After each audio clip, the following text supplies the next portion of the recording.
Hi, I think we're working. So if anyone's on and if you have volume and you can hear me and everything seems okay, if you could give me a thumbs up, that would be fantastic. And while you're doing that, I'm going to try to find Laura because she's joining us today. For everyone who's here, before Laura gets on, I'm Shelly. I'm a PhD student. I'm in my third year in medieval and early modern studies. And there's Laura. Hi. I was just giving you a quick intro. So I said who I am. Why don't you go ahead and say who you are? All right, so yeah, I'm Laura. I'm a master's student at Kent. I'm doing my studies part-time as a distance student because I also have a job and I have children as well. Cool. So, yeah, I guess we're going to talk today. We've done this a few times. So, if you've been logged on before, we just sort of have these like post-grad live chats to talk about what it's like to be post-grad, especially right now in our weird times. So, I think today we were going to talk about sort of what we're doing as far as the work-life balance, but on the life side of it, because we've talked before about how to like get more done as far as your academic stuff. But yeah, I think the life part is getting really important because I don't know about you, but I'm like exhausted. Yeah, I think it feels so much different to the first time we did this Yeah. lockdown business. Mm. I don't know if it's just because it's the weather or the time of year, but definitely I think it's really, really important this time around. I think we've learned a lot from the first lockdown about our Yeah. well-being and taking breaks and things. Yeah. So I'm a bit more prepared as well this time around. Yeah, I feel like I'm more prepared, but at the same time, I'm just like kind of over it. Oh, Like ready to go out and start doing things again.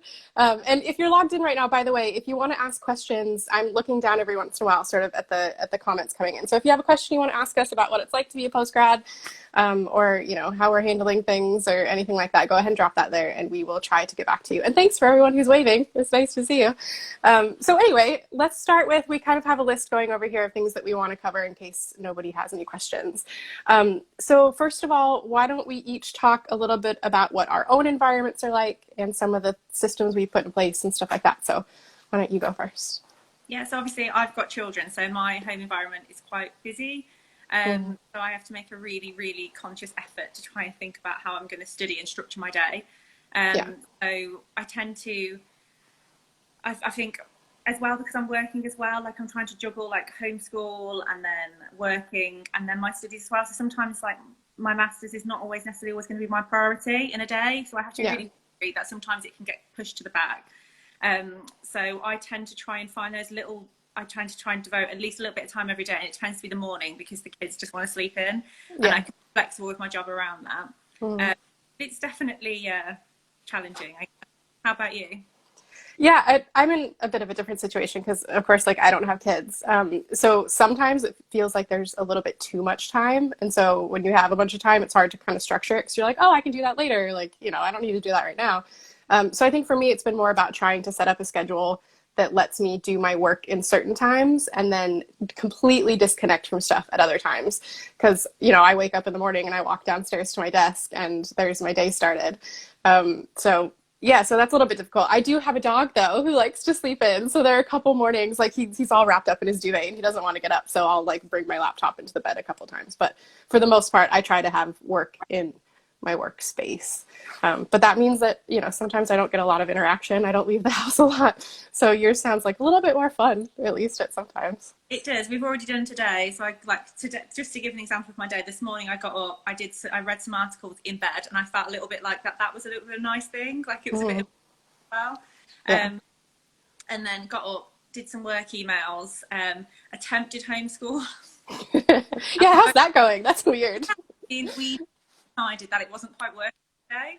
Yeah. So Joe Wick's like PE, we thought PE was a really good way forward. So Mm. then I felt as well that I was getting a little bit out of it as well. So we did Yeah. some, and then I could go like once I'd done that, I think I exhausted him. So he was like fine to go off and do what he was doing. So then I was like, right, I have got an hour, and it almost sometimes it's really good because you have got restricted time. You kind of don't waste your time. You're really like Yeah. an hour. I'm going for it, and I got lots done in that hour.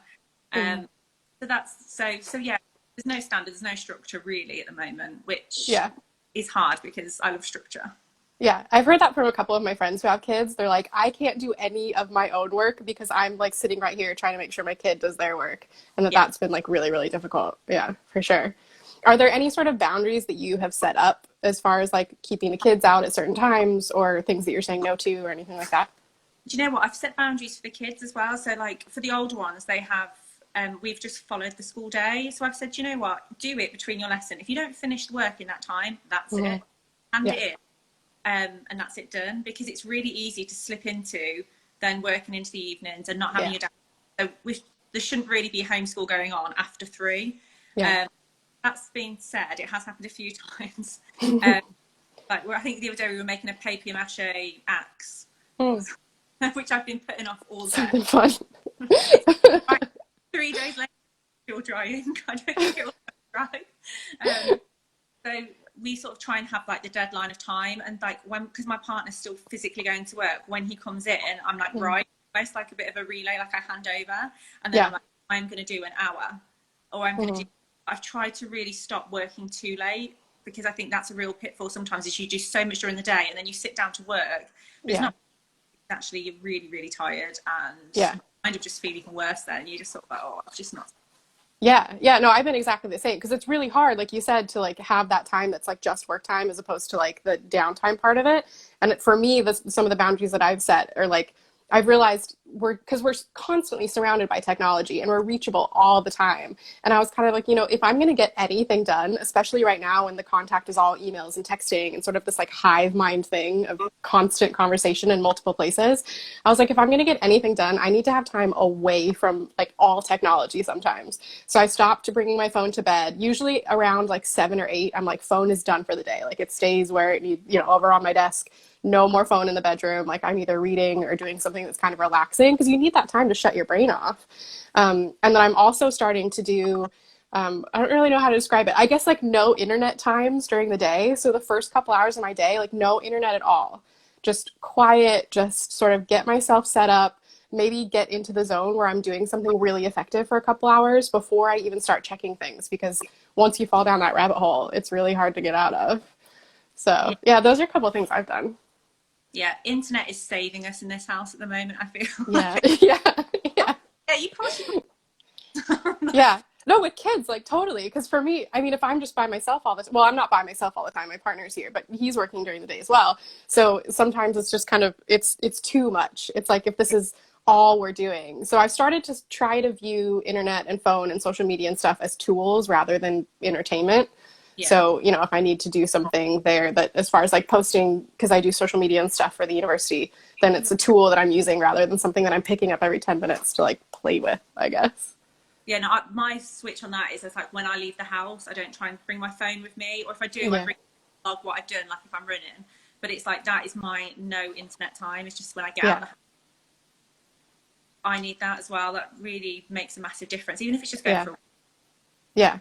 And it's really important too, because there have been studies done about how the brain works with that constant technology. So so say you're like doing an activity and you glance away at your social media for like 30 seconds. You're like, I'm just going to check to make sure something's there. There's actually this term, and I forget who's coined it. It's like it's residue. So it's like attention residue. It actually takes 10 or 15 minutes for your brain to switch back into what you were focused on. So if every 15 minutes or so you're just taking a quick glance, you're never really focusing on what you're doing. So that might be a good strategy. Actually, that's more about getting work done rather than living life. I think well, so like because we've noticed like with like at work a lot of Teams meetings, like constant. And actually, a lot of when we've been talking about this is actually it takes your brain longer to process even interactions via screen than they would in person. Yeah. And even like all the research that's coming out about that, actually the fact that you're not taking the time just to turn your phones off and try and do other things. Yeah. So, like once a week, like a board game night. Mm-hmm. Just because it's really easy. Like last night, we had a bit of like downtime, but we played Mario Kart, so we were still looking at a screen. Oh, that sounds fun. Yeah. I'm definitely getting better. I now come like 9th rather than 12th. Oh, that's good. Yeah, progress there. Something you've learned during lockdown, a skill you've picked up. So things like we try and do one like board game night or something, so that we are like still retaining social skills and talking to people. Yeah, but like it's something that you can sort of turn your mind off to do. It's not like inputting information. I think that's a really good. I wish I had Mario Kart. Maybe I should try to figure out how to get that. It is pretty good. And what I'm moving about is Just Dance. Oh yeah. And that's played a heavy part of my homeschool. Is that P? Yeah. well-being, it's everything. And we do Just Dance, and you can turn it on to like sweat mode, so you can see how many calories you're burning. Oh, I don't know that I'd want to see that. Well, it's really poor because I can't seem to follow any of the dance moves, but I get a really high like calorie thing because whatever I'm doing it so furiously. That would be me. I'd be like, I'm just moving. I don't know the moves. It's funny. Yeah, I think exercise has been a really good thing. I think, well, having a dog, it's easy to, sort of to go out for a walk, but it's been really rainy the last couple of days, and so it can be hard to think about what you're going to do. Yeah. But yeah, the Wii Fit, that might be a good idea. Yeah, inside stuff. YouTube's like really good for like doing workouts and things like that. Yeah, I've started just getting like my yoga mat out in the morning and just doing some stretches before I sit down, because sitting all day long is, like it makes your neck ache and stuff. And even just that quiet time of like stretching and, getting in the zone. It's helpful. Yeah. I try yoga. Me and my friend were doing it via like video call. Like we were trying to, and I just found it really funny. I just got really, I couldn't concentrate. I think I'm I don't know. I'm better. Run. That's really, yeah, I like a run. Are there any other like productive stuff that you've been doing during the day that's like not work related but lets you kind of do something else and feel fulfilled? Yeah, I think sometimes just little things like the amount of times we've reorganized cupboards. I think we're nearly at the limit of the cupboards. Like that. I mean, it sounds so silly now, but you kind of, at least you feel like you've done something. It's so difficult to, like, we've got like a really big cupboard and we've made like this big thing about how we're going to rearrange it and have all these new It's something to do. Like my partner, every once in a while, he'll be like, okay, it's not because it's messy, but like I need something to do, so I'm going to rearrange all the kitchen cupboards. I'm like, you do you. That's fine. Yeah. I'm okay with it. Yeah. Like it'd be more like project management. Yeah, I'll just sort of supervise. Yeah, I'll supervise with Netflix. My project has been, I took all of my clothes out of my closets and they're all sort of in the guest room right now, just like piled on the bed and on the floor and everything. And my goal is to go through everything and, like donate things I'm not wearing anymore and then like keep the nice things that I am going to wear. But having said that, I did that a couple weeks ago and I haven't gone back to touch them. But that's one goal of mine anyway. That can be a monthly goal. I mean, I think we need to spread out these things. We can't. Yeah. we need to have something to do. We'll savor them while we can get them. How about any like arts and crafts or anything? Do you know what? Only really from like homeschool attempts have I done any crafty. We did quite a lot over Christmas, which was good fun. If you could see the state of the Stone Age axe that I tried to make.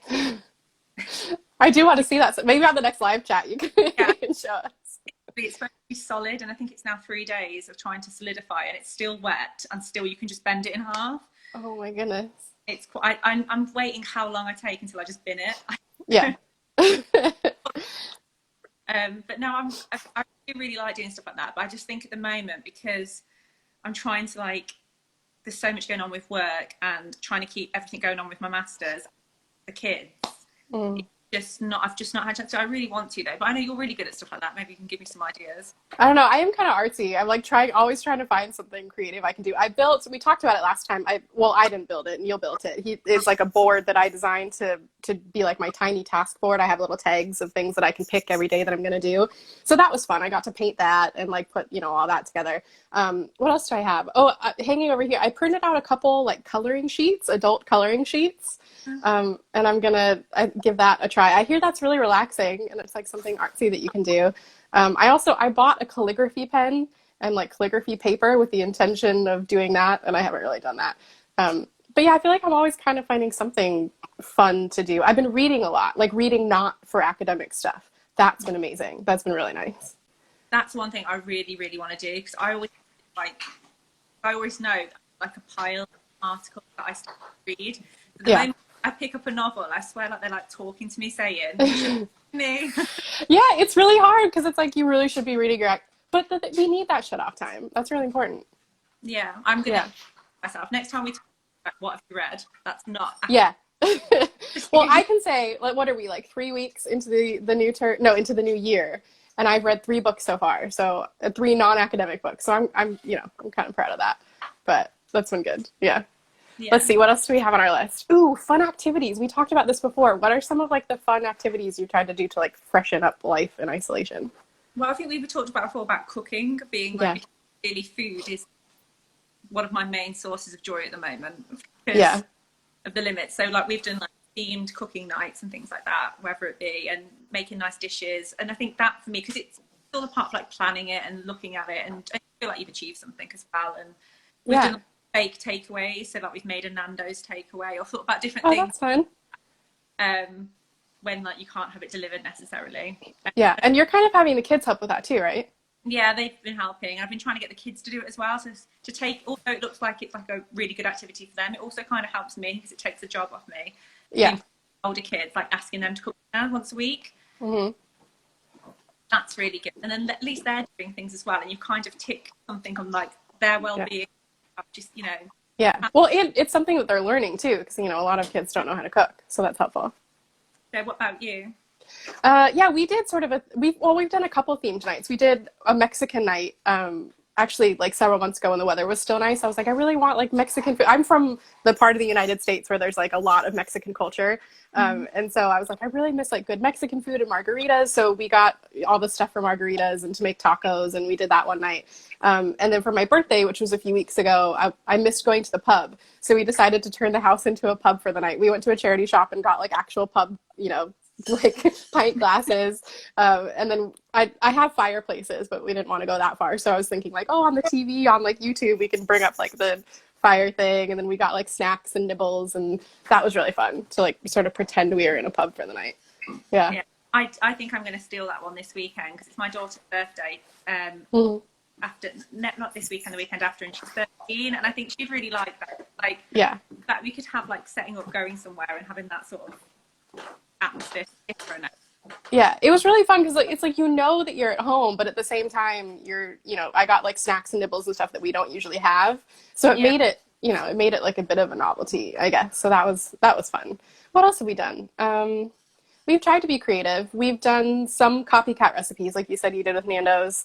I've been cooking. I cooked a lot in the first few months. I mean, I still cook a lot, but I'm not trying new things like I was then. So we sort of settled into like the everyday basics that we're having like once or twice a week.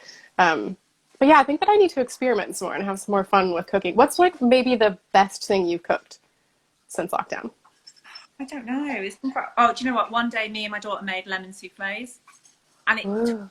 absolutely ages. And there was one point I thought, if this doesn't work, I will actually, yeah, because it was just so complicated. It was like melting things and leaving them for ages, and then like the eggs had to be prepared in like different ways, and it just felt so stressful by the end of it. And then when they actually worked, it was like, oh, actually, I feel a little bit of a sense of achievement. Okay, so it was worth it. Nice, because I was like, oh, I'm That's gonna good. have to pretend they taste nice anyway. Just Yeah. but, Yeah, I've been baking too many things. Every week I've been making muffins. I found tins of pumpkin, and of course, as an American, like we love our pumpkin things. I got a bunch of them for Thanksgiving to do pumpkin pie. But then I found a recipe for pumpkin muffins, so I've been making those like once a week. We have tons of pumpkin muffins. And I like give them to the neighbors and stuff because I'm like, we can't have all these. And I've been doing a lot of like cookies and stuff like that. But I think I'm getting tired of the baking. I want to try well, some interesting stuff. we're gonna do a virtual cook-off. Oh yeah, we had talked about that. Do you want to Yeah. explain that? Because that might be a good idea for people who are listening. Yeah, so we're going to like set up Zoom, and we're both going to try and prepare the same dish and cook it together, but like via Zooms, and then sort of compare the results. Yeah, it's like our own version of Bake Off. Like, who did it better? Not that we can taste it, but like, whose looks better, I guess. More presentation than Yeah. it is. Maybe we can get our partners to taste it and like say Yeah. if it's any good. I wonder Yeah. if they'd be honest. Yeah, mine will definitely be really honest. Like, Yeah, I think Neil would be honest too. They're very similar, those two. yeah, they are. And I think my presentation as well, like, I'm not good. I tend to lock things onto a plate. Like, I'm not making them look pretty. It's more about like fire a plate. Yeah. So I'm going to work hard on this. That's funny. Okay, so maybe in our last few minutes here, what are some things that you've thought about wanting to implement that you haven't quite yet, that maybe we can check in next time and see if they've been good or if they've worked? Okay, Anything so ready? the reading one thing. We were talking about The reading. Yeah. And maybe like some of the different ways. I know you spoke before about being able to access books, like signing up for online libraries and things like that, or free using Kindles and things. Yeah. And I think we're going to do a separate one, aren't we, on like boundaries? Yeah. Because I think that kind of links really strongly, doesn't it, with that well-being and actually being clear. Yeah. setting a boundary of when you finish your working day and when you know kind of enough's enough and you've got to prioritize yourself. Yeah, and that's really hard to do. Like when you're working at home and it's all here, it's like you might as well just keep working. When in reality, you need that time Yeah. to stop and rest. I think one of the things that I'm trying to do is like have my list of sort of like the tiny things I'm going to do today. So they're kind of repetitive. Like it'll be write 500 words, read an academic thing for an hour, but then I have different like variations of that. And what I'm trying to do is once those things are done, once I've taken them off my board or like checked them off my list, then I'm done for the day. Like that's it. Like I've chipped away at some little things. I don't need to sit down and write 5,000 words. So I think that's something I'm going to implement. And like you said, the Kindle thing has been amazing because I ended up getting one of those for myself because sometimes I have trouble sleeping at night. And if I leave the bedroom, then the dog feels like he has to get up and follow me. And I feel bad because he's like so warm and cozy. So I ended up getting a Kindle with like the little background light so that I can just stay in there and like read a novel. And that's been great because you can, like you said, you can get books out from the library. So you're not always like paying for, the new books that you want to read. So that's been good. Yeah, I think that I want to get a little bit more strict about the times that I don't have the internet on and just learn to embrace boredom a little bit because we've gotten to a place where like we're never bored and that's really bad for our brains because it needs that you get the input and then you need the process time before you can do the creative output. So yeah, I think I want to be better about embracing boredom. Yeah, no, I think I'm definitely going to try the no internet period. Maybe Yeah. like a weekend when I'm not so bothered about work because I don't think that would go down as well when I'm trying to work. Yeah. Yeah, I was thinking like a few hours in the morning and then like a few hours in the evening where it's like the internet is just turned off and it's quiet. You can read a book, you can color something, I don't know. But yeah, you're not constantly distracted. Yeah, I think that's Yeah. something that, and you're right about the boredom thing. I think sometimes we just, like, I will sit down and I just instantly feel guilt that I'm like, oh, I should be doing this, or, Yeah. but and I think that's the thing with postgrad study that I found really different is that even when you complete a task, it's Hmm. like you're done. You always feel like, okay, what's next? Yeah, Or there's always something else. Yeah.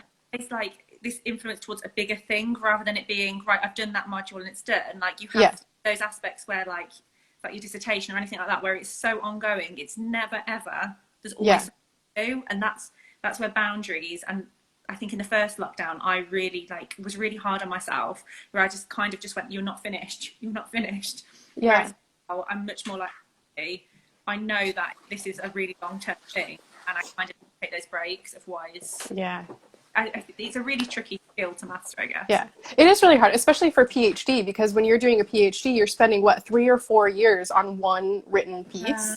So it's really hard to turn that off in your brain. Because like you said, it's such a long-term project that even when you're not working on it, so say, you've finished for the day, you've made dinner, you're sitting down, it's still in the back of your brain. I yeah, still have, 90,000 words to write or whatever. You're still like crunching through the theory and those things. So yeah, it can be really hard to learn how to shut that off and live your life because we need to do, our brains need that, but our souls need that too. yeah, definitely. And I Yeah. think I know that I'm so much more productive recently because I've been doing things like, do you know what? Every so often, I mean, I can't do it every week, but like, because I'm working as well, so I tend to have to work weekends and evenings. But once Mm. every 2 weeks, I take a day off, Yeah. like where I don't do uni work, I don't do. There's no schooling, there's no work, and it is like that time for doing me. And even if it is like rearranging the cupboards or going for a long walk, Yeah. Yeah. it's just give me that this isn't just all of me. There is Yeah. other things as well. Yeah, absolutely. And I try to take the weekends off, the evenings and the weekends. But yeah, that can get hard when you're like, oh, I didn't accomplish all the things I wanted to accomplish during the week. But that reset time is really, really important, especially when it comes to, embrace the boredom a little bit. Let your brain, because academic work is creative work. If you think about it, you are ingesting certain ideas and concepts and things that you're reading. You need the time for your brain to mull it over because it still works in the background, right? Like even if you're doing something simple like cooking, like it's still working back there and it needs that time to process before you can do the creative part of writing it or putting your ideas together. So yeah, that's really important. And like you said, we'll be talking about that maybe in our next live convo about setting boundaries and stuff like that. So any final thoughts before we check off? Just everyone make sure they have a break. That's it. Like Yeah. after this, go and have a cup of tea and just, Mm. Without your phone. out Have a and quiet break. Yeah. and just, I think sort of, I think, especially looking back about how like the first lockdown and it was new to everyone, it Yeah. was one thing that I learned was that I should have took more time for myself. And I Yeah. think you can kind of in hindsight go, actually, that was ridiculous what I was doing, the amount of hours I was working, the amount of Yeah. putting on myself. Yeah. Where Well, yeah, and like the excitement of it's worn off, right? The novelty of it's worn off. So it's we need 100%. that time. Yeah, yeah. All of a sudden it's like, let's take a breath. Like we've been through something that's actually pretty traumatic. Like even if it hasn't really affected you, or if you think it hasn't, it has, because we're all going through it. Yeah. So that's Yeah. just be kind to yourself. And Yeah. I think when you speak to other people, I think that's why this is really good, is that when you speak to other people, you're actually not, no one's sitting here going, do you know what, this is the best time for studying in a Yeah. pandemic. Not. Yeah. There are things you can do Yeah. to help improve that experience for yourself. Yeah. And it's good to know that you're not the only one, right? Yeah. Yeah. Yeah, absolutely. So we'll go ahead. So for anyone who's watching, I'm sorry if I missed any questions. I thought I saw somebody write something.